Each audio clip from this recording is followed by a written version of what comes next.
Express Online. Express Online. Express Online. All right. Hello, guys. Thank you so much for joining us today. We have Sbu, Zulu, and our guest today from Idiski TV, Nkulile Gonke, who is doing some wonderful stuff together with my other colleague there, Sbu Zulu, who is also a sports journalist at East Coast Radio down in the Say KZN. it So today right. we go East Coast Radio. So today we're going to chat. Yeah, we're going to chat the PSL. As we know, the pandemic has really hit home, and the PSL has also, been one of those leagues that have been much affected by this pandemic.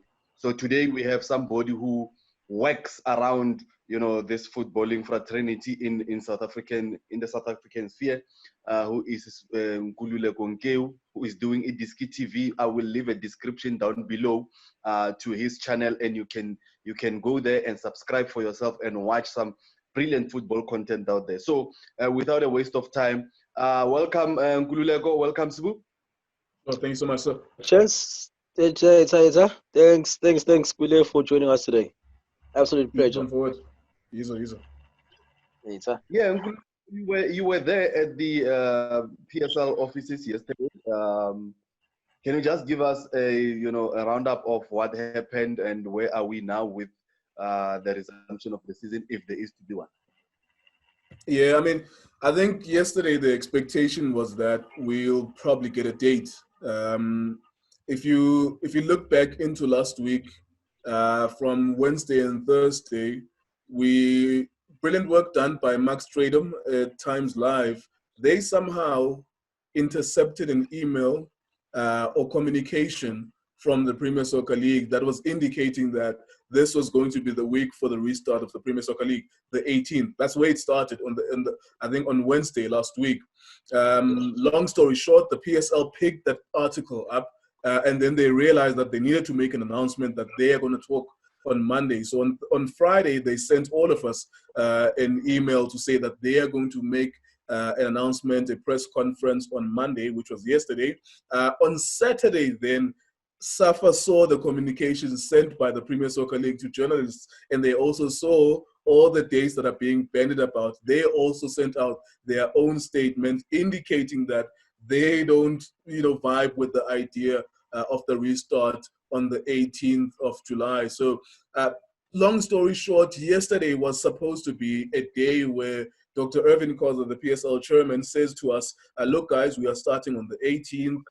The players are ready. We've spoken to them. We've done some testing. But unfortunately, because they are a special member of the South African Football Association, they don't ultimately make the decision. SAFA needs to rubber stamp that. And SAFA, of course, aired out their concerns with regards to why they wouldn't want an 18th of July restart. So where we are at the moment is essentially it's somewhere between starting this weekend or next weekend or whenever SAFA sees fit, which could be somewhere next month. So I think that's where we are now. I think to wrap up as well, some of the stuff that Dr. Irvin Koza mentioned in the press conference was, they sent out a letter through SAFA to FIFA to say that they intend to finish the season on the 31st of August, which means they would require 6 weeks, which is the last 2 weeks of July, starting this weekend, plus the 4 weeks of the month of August. So, and I don't know what's going to happen now that there's like some sort of delay. I do know that there are some meetings happening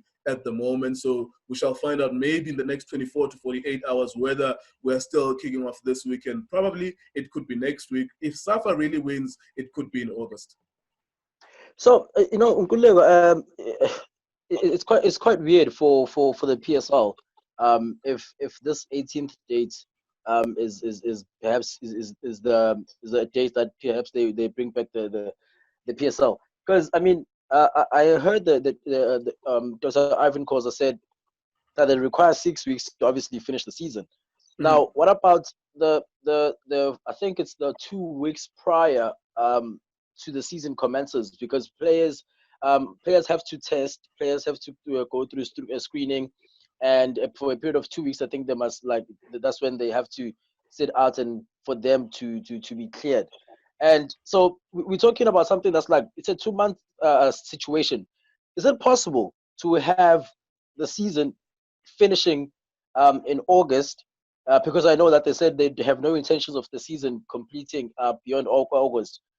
Is there a possibility of the season finishing in August, taking into consideration everything that needs to be done? Should the dates be announced, maybe they say somewhere in August, will we be able to see the PSL finishing in August, or sayidlalela nje?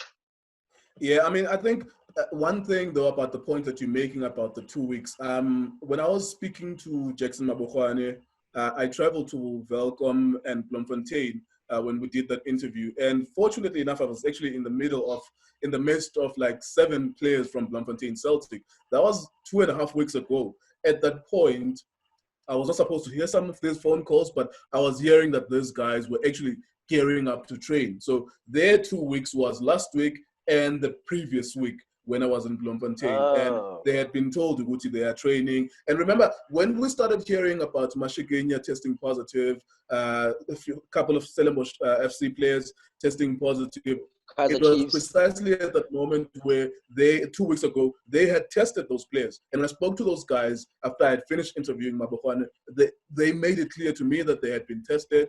Now they were going to be put in a camp.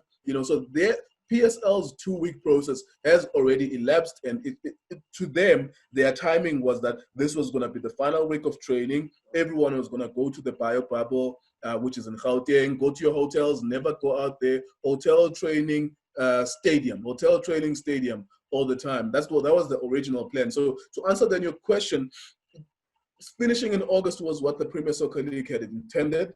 And I think Irvin Koza actually brought receipts to the conversation as well. Uguti, we've spoken to the ministry. They've said this is the best plan. And also he mentioned a very good point as well, that all of us, Songe, Eugene, Sbu, Songe, Siaemon, we are using malls. No one is tested when they go to the mall. We are being screened there. We are asked to wear masks, and that's pretty much it.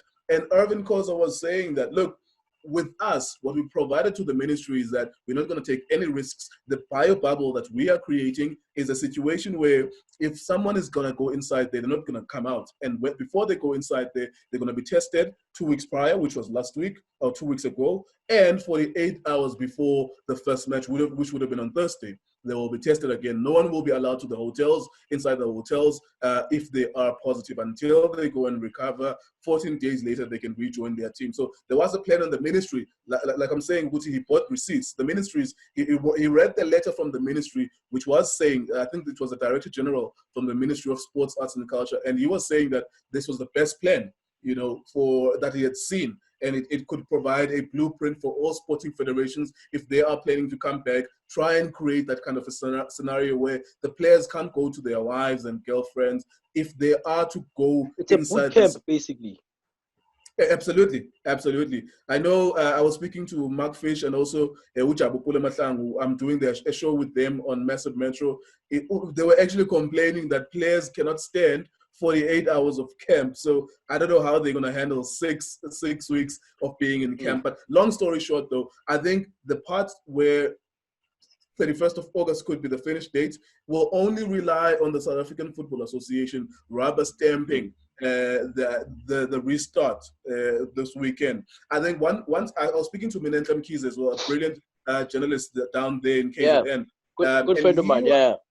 He also mentioned something very interesting, and he said, and I thought about it as he's speaking about it, because I was also involved in local football association at administration level 3 or 4 years ago when I was still in Cape Town.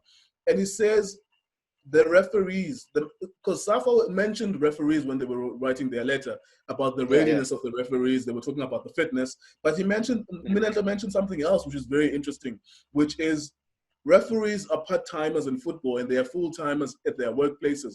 So what we are seeing now, even in the English Premier League, is a situation where literally referees will be full-time referees for 6 weeks, meaning that they will have to leave their police jobs or principals, teaching jobs or whatever. So how do you compensate for that? How do you compensate for the idea that in 6 weeks time, someone may be unemployed because they had ditched their employment for 6 weeks. Who's going to fork out the money for that? That kind of a situation. I know SAFA is using this as leverage as well for politicking, but there are those genuine scenarios where you're like, what's going to happen to the referees if these guys have to go somewhere, which is Gauteng, for 6 weeks? They can't go to their pick and pay jobs anymore and their school jobs anymore for 6 weeks. What happens then when they come back? They have no jobs. And I think that's one of the things in the agenda that will be pushed in the meeting between the Board of Governors for the PSL and SAFA as well.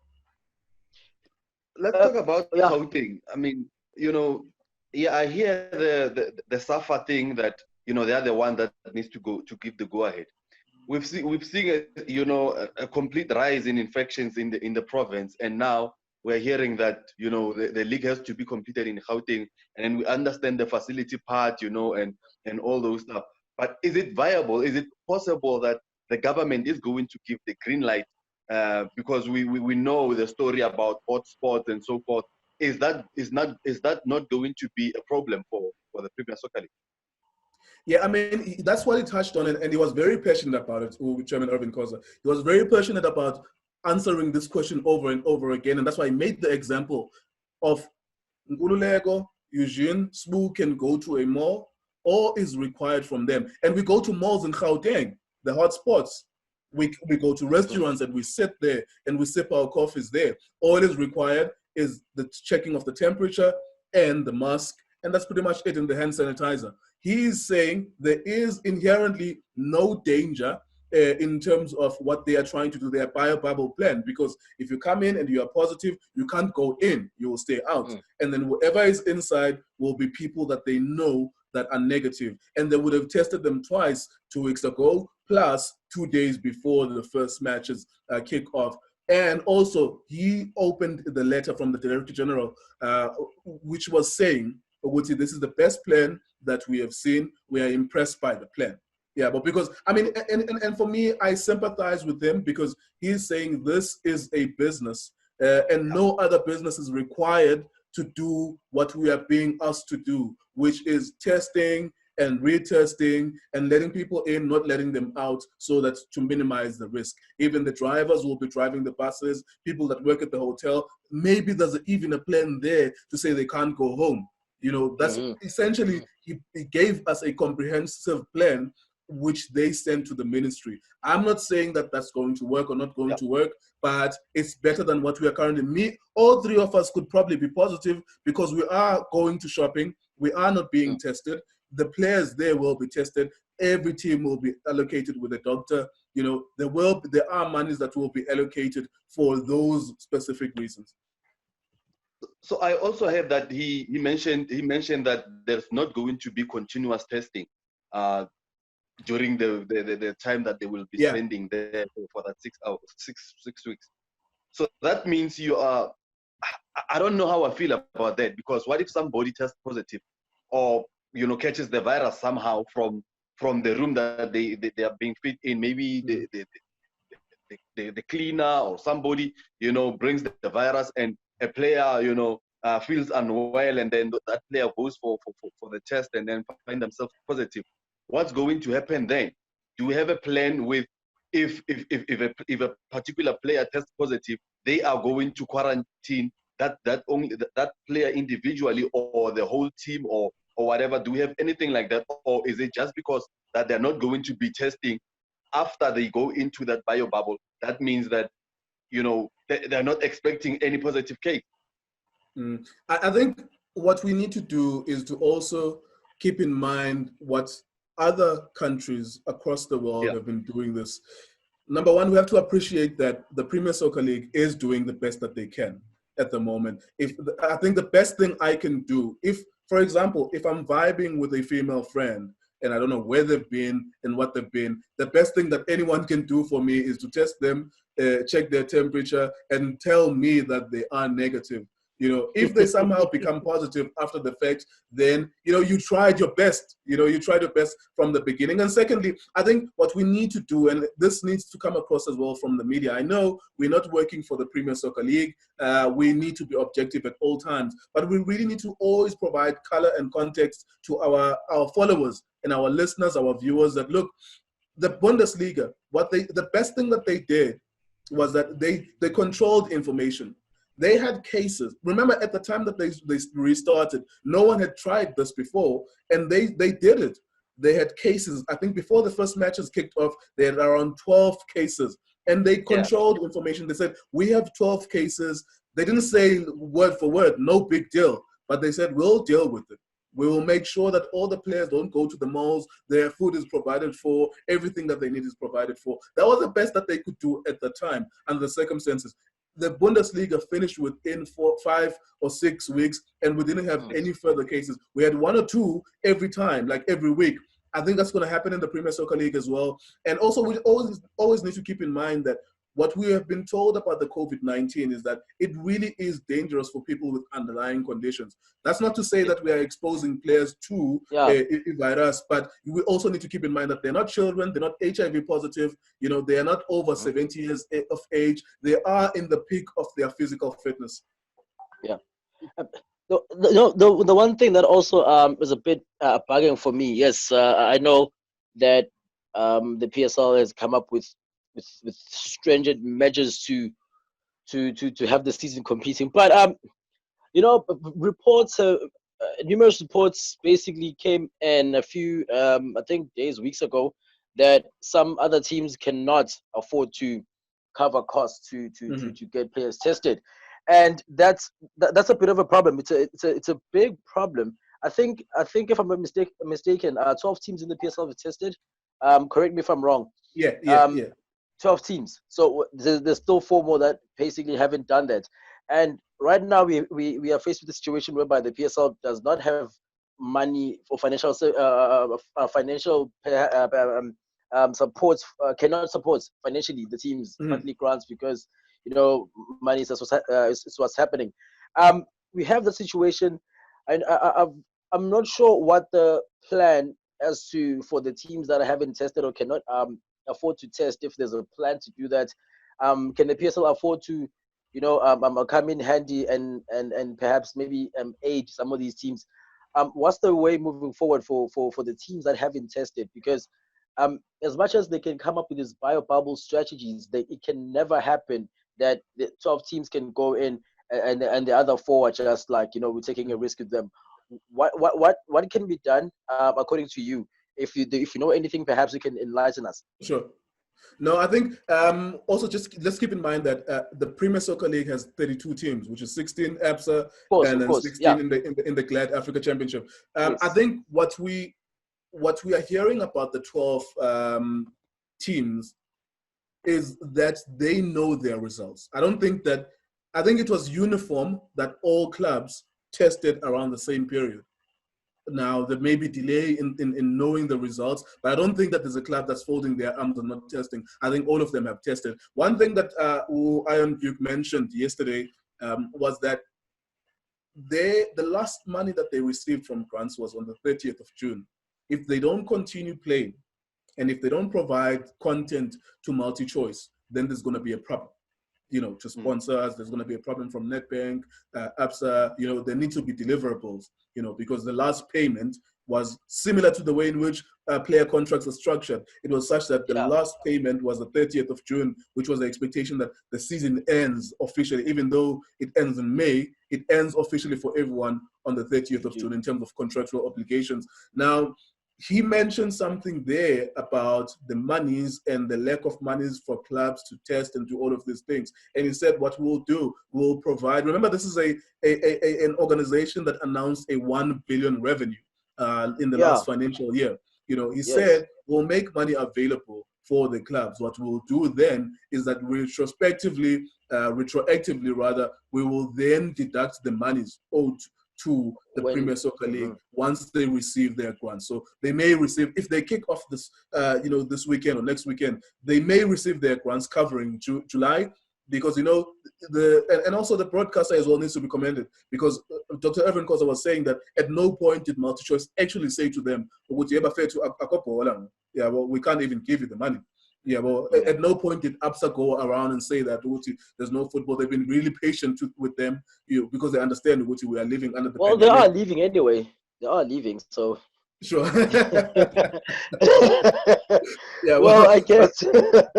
Sure. So, Yeah. so essentially, like to answer your question, though, I think yes, clubs don't have money inherently without the grants, and without, because even when you have a technical sponsor, the technical sponsor requires you to be on TV and to show that brand to faces and people and buying merchandise and selling merchandise for it to see the mileage and the value in it. So as soon as we start the matches, the better for the clubs as well. But I think this is not a train smash per se, as long as SAFA and PSL can find a workable solution. Just keeping in mind the referee situation as well. I don't think referees' fitness is such a bad thing, because even players are not fit. And Junior was making this point when I spoke to him yesterday, that look, they are all in the same boat, because if they've been training for 1.5 weeks intensely with a group, then all of them have 1.5 weeks worth of training anyways. The product of the football will be poor, obviously, because they are not at the peak of their fitness, but all of them will be on the same boat. Obviously, it will help you if you had a bigger yard, or if you had a stadium near you. When there was a lockdown, you could go there and jog. But of course, that will not be the same with everyone in the same team. So I think the sooner they return, the better for them. I think the financial consequences of not returning are going to be severe, and we're going to cry new tears about a new Bidvest and TTM. There's going to be new teams that are going to be sold because they no longer afford. And that's the crazy thing about it, is that we look at the bigger picture. It's not nice, obviously, to be playing when there's a world war or there's a virus, but if you don't want another Bidvest TTM situation, if you don't want another situation where clubs can be bought by people with 80 million in their bag, TS Galaxy is still waiting. They haven't received their Bloemfontein Celtic. They may buy someone else who can no longer afford to pay the players. So Coming let's on also keep that in to mind. when We're you going to are have new invited for complaints. joining If us. we are complaining that they We are returning massively and we don't want appreciate it, them to and I return, think we're going to have new even the complaints, guys because who no are one watching wants are also Bidvest to go, appreciating but they're gone. your expertise. Yeah. And continue doing some great things. We have already subscribed, as Boo mentioned there. We have already Yeah, I saw. subscribed. Yeah, I saw Smooth on Yeah. Facebook sharing that. Yeah, thank you. Yeah. Yeah.